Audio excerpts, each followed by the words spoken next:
Hello guys, welcome back to my channel, and today's video I'm going to tell you something that is not so important, but for me it's important to me. So it's just a lucky charm that I bought yesterday.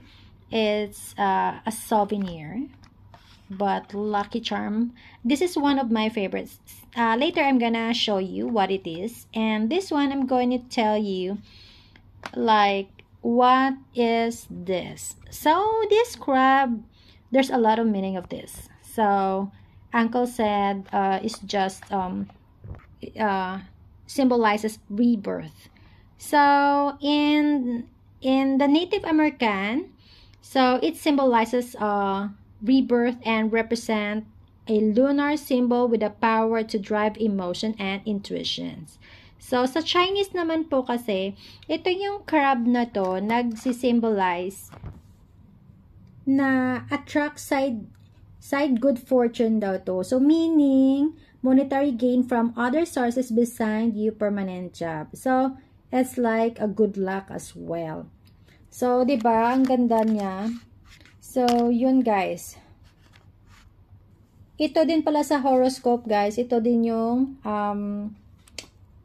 ng symbol ng Cancer. So, alam niyo ba guys kung ano yung ano ng Cancer? So, ito daw guys ay nurturing and loyal. So, Cancers are also protective of their loved ones. So, parang ganun yung meaning niya, no, sa horoscope. So, yung character niya din pa dito ng Cancer, they're mostly emotional and moody. So, yun guys. So, Cancer ruled by the moon. Cancer's emotions are changing, are as changing as the moon's phases. So, yun guys, bakit ganyan yung kanyang symbol. So, next guys ay starfish. So, alam nyo ba guys kung anong symbol ng starfish na to? So, yung starfish daw ay nagre-represent your ability to renew yourself. So, it reminds you that the power and secret to healing and reinventing yourself resides within you. So, ganun yun, guys.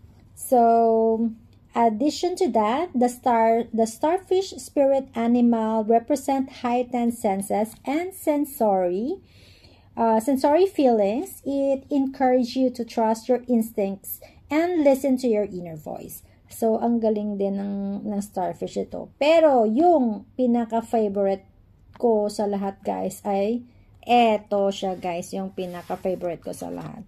So, this is it. The clover leaf. So, it symbolizes hope, faith, love, and good luck. So, let me show you yan, guys. Ito yung nag-represent siya, diba?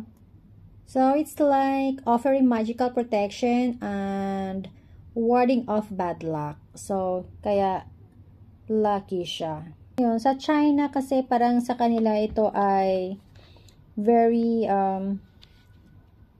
lucky din kasi nagbi-bring daw to ng good luck. So, wealth, health, love, success, parang ganon.